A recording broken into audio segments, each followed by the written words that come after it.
Welcome, everyone. We're so glad that you're joining us for this conversation tonight with Resmaa Menakem and Sarah Bellamy. I am Teresa Eyring. I'm the Executive Director and CEO of TCG, and I use she, her pronouns. I'm zooming in from the unceded lands of the Lenape, colonially known as Manhattan. And for people with visual access needs, I'd like to offer a visual description. I am a white woman. I have shoulder-length brown hair. I am wearing a blue jacket, some dangly earrings, and glasses with brown rims. And I'm also sitting in front of a wall with small and large paintings. TCG, Theater Communications Group, has a mission to lead for a just and thriving theater ecology. And our strategic direction focuses on centering the needs and experiences of Black, Indigenous, and all people of color in the theater field, and all theaters of color. We're proud to offer programming during our Thrive Week that celebrates and uplifts all of them. And tonight, we're especially thrilled to have two inspiring leaders from the Twin Cities in conversation. Some of you may know that I have very close ties to the Twin Cities. I was the managing director of the Children's Theater Company, as well as working a number of years at the Guthrie Theater and also the former Actors Theater of St. Paul. I was always struck by the richness of the arts community there. And if you haven't been to the Twin Cities, let me tell you, it's a community with a long history of immigrants from all over the world, a vibrant theater community, and with so many lakes and parks for summer, winter, any season really, for walks, runs, skating, and bike rides. It's quite a beautiful, beautiful place. However, George Floyd's death changed the city forever, as well as being a catalyst for the racial reckoning across the country over the past year. His death set Twin Cities residents on an emotional journey that didn't end with the Derek Chauvin trial. On the anniversary of George Floyd's death, TCG brought together two friends, Resmaa Menakem, healer, author, and trauma specialist, along with former TCG board member, Sarah Bellamy, who is the artistic director of Penumbra Theater and the Penumbra Center for Racial Healing. And they came together to check in with each other, to talk about what it's like on the ground in the Twin Cities, and to reflect on what leadership needs to be in today's world. We are so glad you've joined us.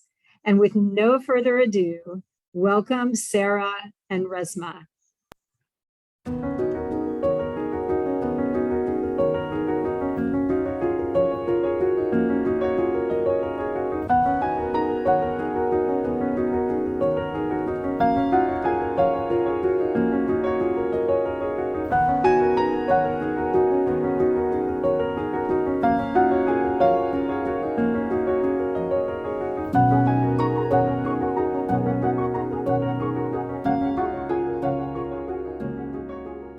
I'm Sarah Bellamy, Artistic Director of Penumbra Theater. I use she, her pronouns.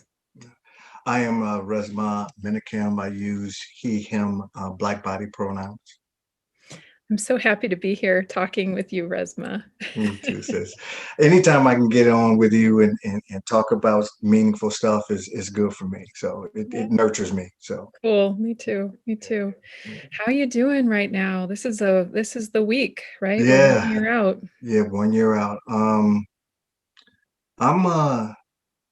I've had for the past 4 days, I've been dealing with a lot of like neck pain. And I know it's a direct result of this remembrance, this anniversary that's coming up. And so my neck muscles have been tight, a lot of bracing. I haven't been sleeping quite the way that I was maybe about a week before that. It's just, I know my body is responding to the remembrance and the anniversary of the trauma that has happened and continues to happen to our people and me. So I wish I could say, when people ask that, a lot of times people expect you just to say, I'm good and move on. And I'm not all that good right now, but Yeah. And I know that's not what I was expecting. Yeah, I know. Yeah. How about yourself? I mean, I think you said something really powerful. You said, I know my body, and then you finished the sentence, but I think we could just stop there. I know my body, right? And that's such a powerful thing for Black people in particular to be saying to ourselves right now, to others, that we know our bodies. Yeah. And, one of the things I've learned, Resmaa, in my own practice of self-care over many years, right, with many people guiding me along that path, is that if I allow myself the opportunity to have outlets for tears that are not super high stakes in advance of a high stakes moment, I will weather it better. Right? So I'm going to be completely honest. I have been watching all of the best X Factor auditions and all the stuff that just makes me weep. And I'm like, all right, I think actually this is helping me have a little more resiliency, a little more bounce back. Yeah. So that's been my strategy. Yeah, that's beautiful. That seriously, you just slid into a thing that I've been talking about recently in a lot of my workshops, is this idea that when it comes to specifically racialized trauma, that many times what we don't think about is the idea of practice, right? That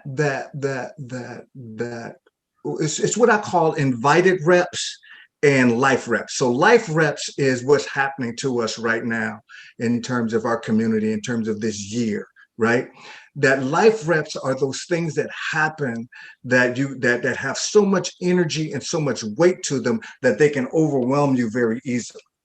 But invited reps is what you were doing, right? Invited reps is you say, okay, I know at some point I'm gonna have to deal with this life rep, right? But what I'm doing is doing little pieces of allowing my body to grieve in these moments, allowing my body to cry, allowing my body to laugh, allowing my body, and you get those reps in. And I don't think we talk about racialized trauma in that way. That is such a beautiful thing you just said. Thank you. Well, it's learned and practiced over time. I think a lot of us, especially, as we think about people who are being called upon to contextualize this moment or to speak into it or to advise in this moment, we're not supposed to have feelings about it. That was the first thing you said, is I'm not going to just say I'm fine. This is actually how I am. And it just gives people permission to feel into it. That's it. That's it. Yeah. Are you going to head over to 38th in Chicago tomorrow at all? Yeah, tomorrow. Yeah, we're gonna go over there. I'm not quite sure, honestly. I'm, just another honest moment. I'm not quite sure how long I'll stay. Yep.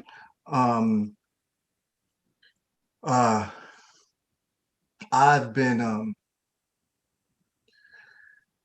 just in terms of my own kind of reps with this, I have been really chunking it down into more malleable pieces. I think for me, because I'm holding a lot for a lot of people, I think the idea of going and staying too long would overwhelm my nervous system, and it'll take me too long to come up out of it.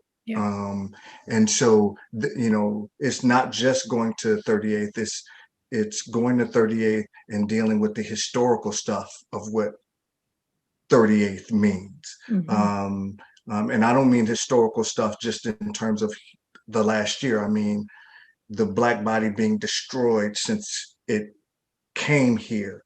I know that stuff is going to get wound up. I know the intergenerational stuff is going to get wound up. I know the institutional stuff is going to get wound up. So I'm not sure how long I'm gonna go, because I think it's important to be in commune with the ancestors. But I'm gonna try and listen to when enough is enough. So yeah. Yep, I hear you. I've been trying to think about that myself and whether or not I'll take my children. Yeah, I feel that I there are people making a sort of a pilgrimage from yeah, all yeah, over the world to come yes, tomorrow to yeah. this really what has become a holy place. It has become a holy And place. and they're almost like these pilgrims of grief. They're Hmm. seeking community.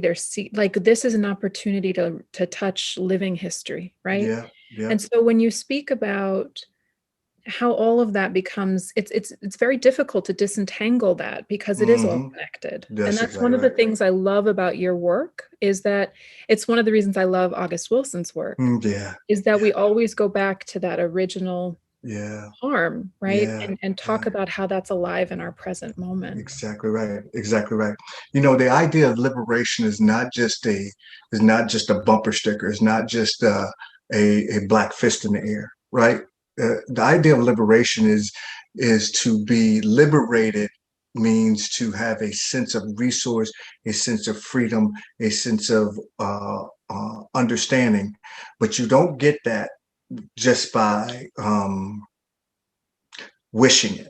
You get that by allowing yourself to be exposed to things, and then allowing those things to be unwound to a degree, right?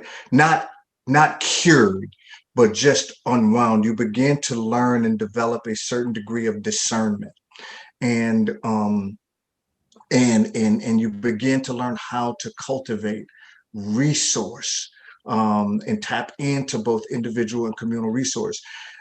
It's one of the things that I appreciate about 38th is that there were people who said, this in this moment in time, we shall reclaim this space. Mhm. Um, and because we know this space is going to be important, not just for right now, but for from time immemorial, like from this point on, this space shall be sacred.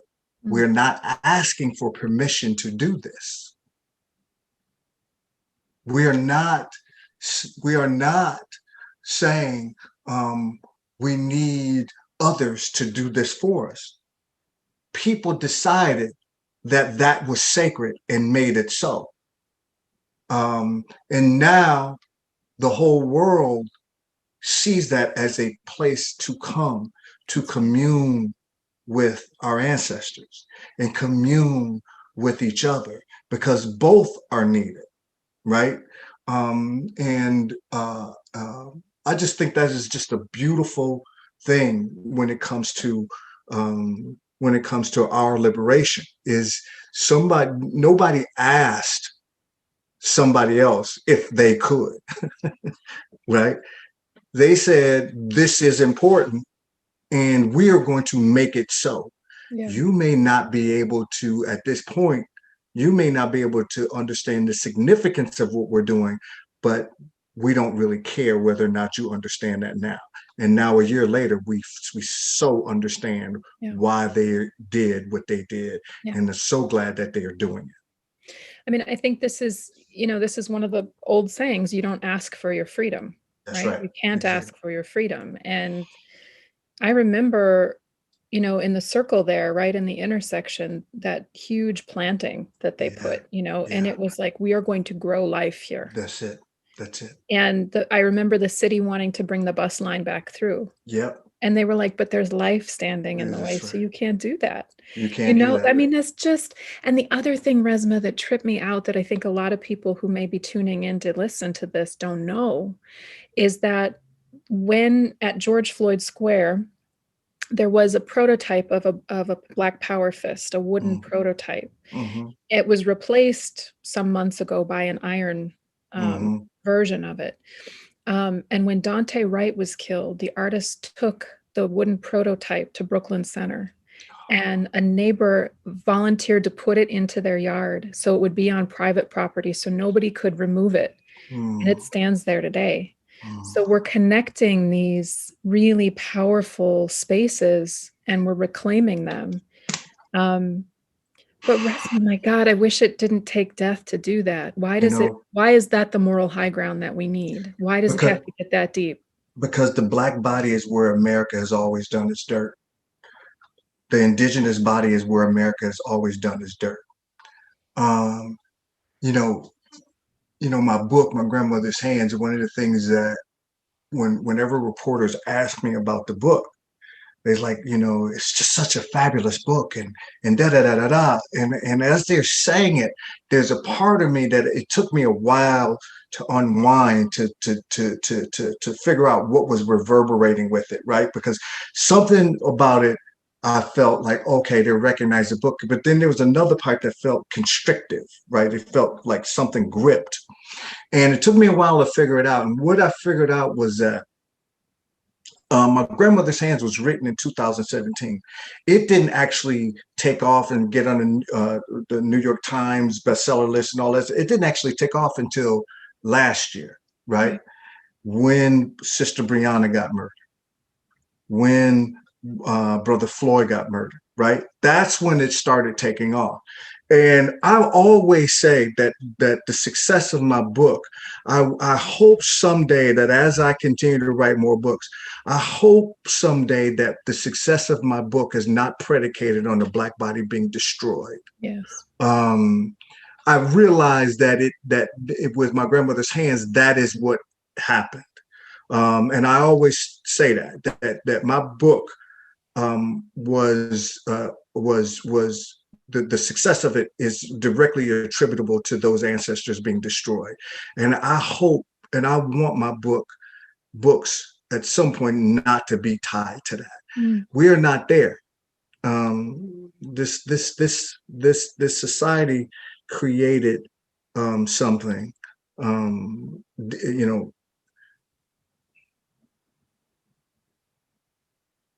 May I offer a different meditation for you? Yeah. On your book. It was medicine that was waiting for the right moment. And you felt it coming, you felt it necessary. And bless you for having that medicine available for us, right?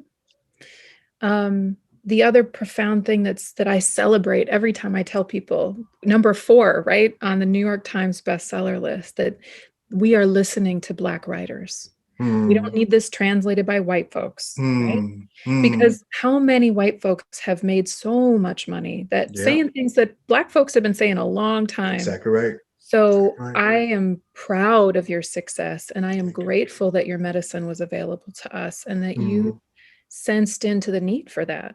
That's a culmination of your life, your living, and your expertise. So I'm grateful for that.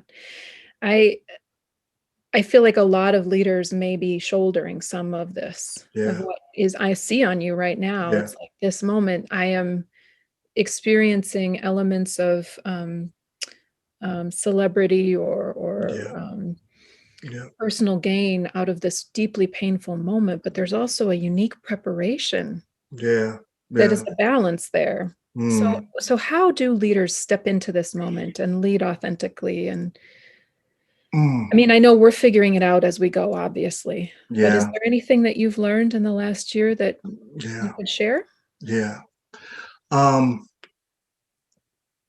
of the things that I've learned, so both by design and just by the way things have moved, one of the things that I've learned is that it's extremely important at this time to define what we mean by leadership. Right? Okay. Like everybody talks about leadership, leadership this, leadership that. And in my own work, one of the things that I believe is part of my work now is to make sure that not just leadership gets cultivated, but in particular, Black women leadership gets cultivated. Black trans leadership gets cultivated.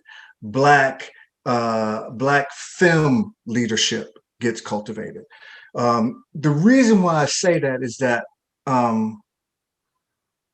this society has a very strange way of saying leadership, but intimating that what we mean is white leadership, intimating like that gets kind of woven in there as part of the thing that we should be talking about. I'm not talking about that when I'm talking.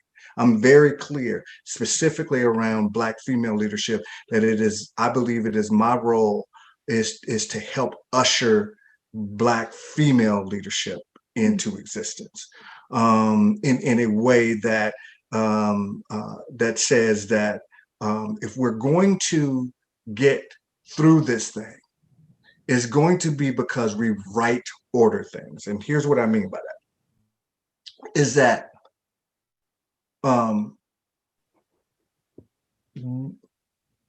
when creation, and you've heard me say this before, when creation decided that there was going to be the first representation of humanness on this earth, it decided that that first representation of humanness on this earth was going to be a Black woman. Now, if you look at the society today, everything is turned upside down. You would think that the Black woman was the last piece of creation. You would think that, you know what I mean? And so my work really, I see my work as being giving room so Black women and Black leaders, specifically Black women leaders, can be cultivated, nurtured, and be right ordered into a position of actually cultivating a new sense of what the world can be. And so for me, leadership right now in this moment in time is how can I give more room, more space, more access to Black women. And so when I'm thinking about what that means for me being able to deal with a certain amount of my own vulnerability, right? And let people see that vulnerability, let people see that I don't have this stuff totally figured out, right? That I'm going to make mistakes, that I'm going to say stuff that I have that my PR team hasn't, right? That's just how it is. And I think for me, leadership right now, in terms of how we're coming up out of this, really is about a level of vulnerability that I think I just think that our depth and vulnerability at this point is important. It's powerful. That's powerful. I don't think you can step into vulnerability and authenticity without feeling abundance, without feeling held, without feeling connected, meaningfully connected. And I know that that's so much of the work that we try to do at Penumbra, that you're doing in the workshops, is creating awareness about the importance of finding those networks of support. Yeah. And I also think when we talk about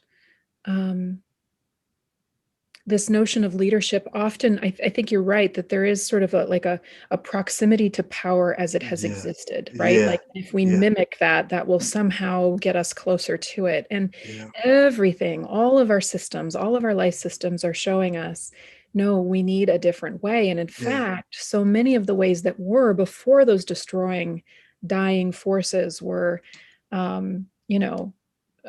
proliferated through imperialism and colonialism and genocide. Now we're going back to these things. We're saying, you know what, actually, if we embrace indigenous land practice, maybe we can save us all. Yes. Like it's just the painfulness of that irony that we had to go through what we've gone through. There's been so much death, so much trauma, so much violence for us to get back to the wisdom of the people who were the keepers of places and of other human beings before they were forcibly relocated or their lands were taken. I mean, it's just like, and so this is I guess the question that leads me to is, I was reading a book the other day about a father recognizing that he had really, because he snapped at his young son, who was maybe 2, really injured this child. And this child said, I thought that maybe you didn't want to be my daddy anymore.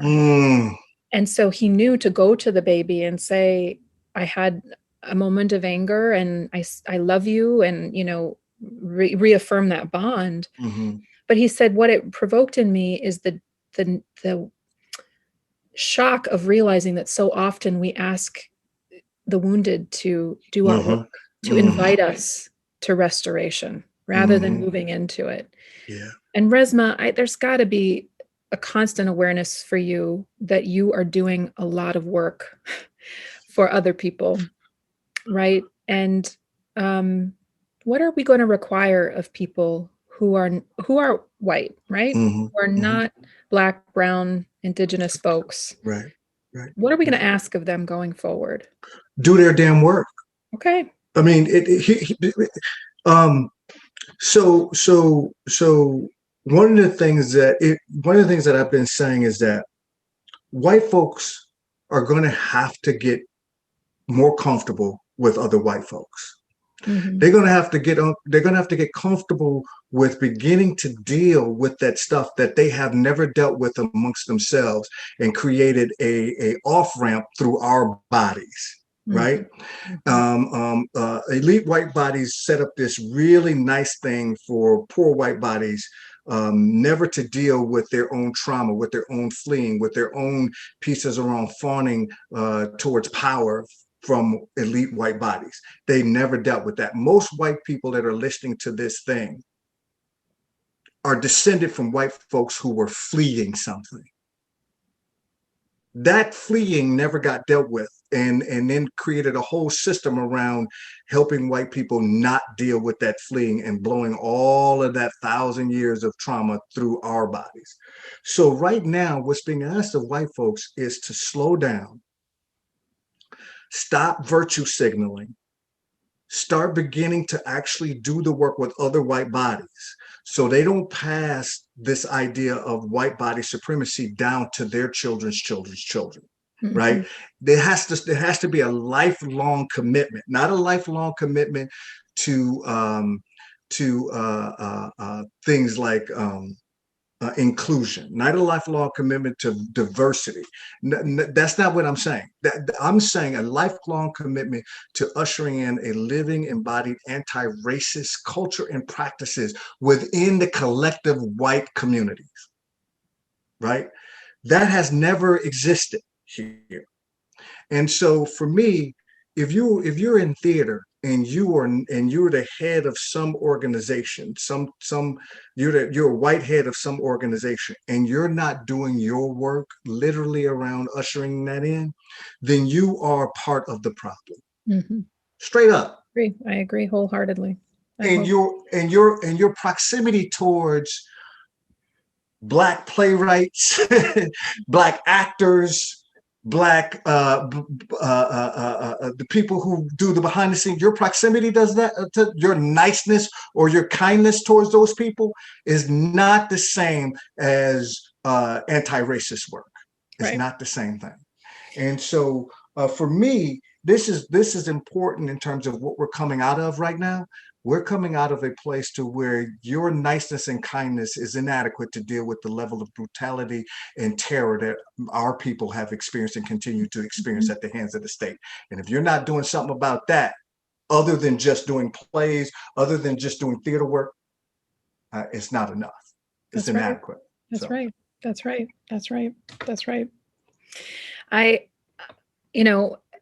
I'm also conscious that often when we get into these spaces, shared spaces, we tend to tilt toward supporting white folks in their work, telling them which direction to go, the map's over there, all that. And, at Penumbra, as we evolve into the Center for Racial Healing, and we want to work on supporting Black and brown people through our own restoration of joy and sense of abundance and sense of safety.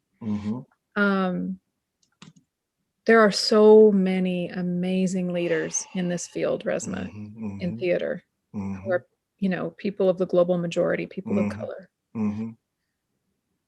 who are organizing, have been, but like in a different, with a different momentum, with a different clarity, with a different eye on what the prize actually is. What is our work right now from your perspective? Well, I'm going to give people a peek behind the curtain in terms of the work that me and you are doing. I think our work, the way that our work has started to evolve is that um, our people need to know, and bodies of culture need to understand and know that we are not defective, right? And some of the things that you've put together that I've been involved in, the beauty of it is that we come from these different cultural places, and you keep hearing, and even if people are not saying, you keep hearing this sense that there's things to be worked out between us, but we don't start from a place of us being defective in order to work those things out. Mm-hmm. And that's what I've appreciated by interacting with you and Penumbra and the host of other people that I've been interacting with. That I have appreciated the sense of reclamation, and reclaiming resource and cultivating resource that has been nurturing for me. And I think it came at the right time because, I've started to write other books now, and having those experiences with you and having those experiences with Penumbra has allowed me to kind of go, oh, there's another way to get at this. It's not just the books, but there's other ways I can begin to use the other arts to also express these pieces. And so that's what I think. I think reclamation, I think knowing that we're not defective and using that and not using defectiveness as a starting point for our work, but actually using resource and cultivation and discernment as a starting point has been really helpful for me. What's it been like? I know I'm kind of weird, and I know I come at things from a different angle. I'm really interested in what has it been like for you as a leader working with somebody like me or interacting with somebody like me? You are, I don't know, Resmaa, different parts of you show up at different times. There are times when you're very clearly like channeling, you know what I mean? Where I see you sort of like the Resmaa that I know fade a little bit, and all of this stuff comes through, and it's like, there's more people there right now. You know what I mean? I remember the first time we gathered that cohort after we learned that George Floyd had been murdered. I remember what you said. I remember your words. I remember your pain, your grief, your ability to ask for what you needed that day, and what you needed was space. You couldn't, you just, you needed space. And then you came back. Yeah. So working with you is, I observe you a lot. I want to care for you and nurture you because you give so much to other people. You know what I mean? I can just imagine, I see a fraction of it, of how much you output all of the time. And so you are exactly the kind of people that Penumbra plans to try to support and resource going forward. Those people who just need a break, man, like, because you're holding so much, and we need you to be resilient, to continue to hold. Because unfortunately, I don't think we're out of this for some time. We're in the death throes of savagery. That's what we're in the death throes of. It's going to get uglier. Yeah. And I'm so glad you said that. I'm so glad you named that savagery. Yeah. Because I think our people, not just our people, I think everybody, and you've been hearing this, everybody says, well, how do we get back to normal? Let's get back to normal. Normal for our bodies was savage. I mean, from the moment our eyes come up, even when we're dreaming, there's this savageness that our body is getting us prepared for in our waking state. I'm so glad you said that, because I think sometimes people think that when I say white folks think that this is over, now we're on a new path, and now it's the path towards liberation and all that different type of stuff. This stuff is savage, and our peoples are holding this. When white people and white bodies have had the luxury of not having to contend with the savagery of race. Yeah. Yeah. I know our time is probably going to be drawing a bit to a close. I want to invite you, just a deep breath. Yeah. I want to invite us to think about what we're looking forward to. What's ahead. Could be in 10 minutes. It could be tomorrow, the next year. I think anytime we're commemorating an anniversary, it helps us look back and look forward, right? Like the Sankofa. Yeah. What are some things that you're looking forward to, Resmaa? I'm looking forward to the forward progress of the Center for Racial Healing. I'm looking forward to doing work. I mean, it has really sparked my creation energy to be working with y'all. I'm looking forward to pushing. I think you probably got a call from email from me this weekend around everything came together. I don't know if you got it. Everything came together for me in terms of what I want the work that we're doing together, what I wanted to look like. And it woke me up in the middle of the night. I was like, oh my God, that's it, right? So probably after this, me and you will talk. But I'm looking forward to bring that forward. I'm looking forward to writing. I'm in the middle of writing 3 books right now. I'm looking forward to those getting completed. I'm looking forward to deepening my relationship with my wife. That's really important to me now.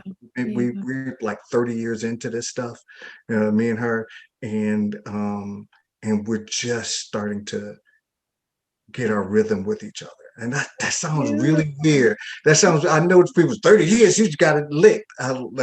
We just starting to kind of get this. And so I'm looking forward to the next year of having that get deepened. So that's beautiful. I love that. I love the honesty in that. And the discovery. I mean, you're living literally with a person who's living as well. Like that's it. That's it. To find the alignment. That's absolutely right. You're like, you're still here. Yeah. So how about you? Don't know. I'm looking forward to after this call today, I'm going to make some time to watch my babies sleep. I love watching them sleep. I've been looking at that beautiful, beautiful picture. It looks like the Madonna and Child, right? Of Larcinia and baby George, about 2, and he's sleeping on her breast. And I've just been speaking kind words and kind blessings to that baby. And I want to spend some time looking at my baby sleeping and remember that what we're doing right now is going to increase their safety. Yeah. That's what we're doing. I am, as always, grateful and graced by your presence. Thank you. Thank you for this conversation. And thanks to TCG for making it possible for these two crazy schedules to find time to align and talk. That's right. Truly a joy and a blessing. Yeah, I appreciate it. I love you, sis. I love you. I love the work that you're doing. So let's keep doing this stuff. Let's keep doing it. That's it. Thanks.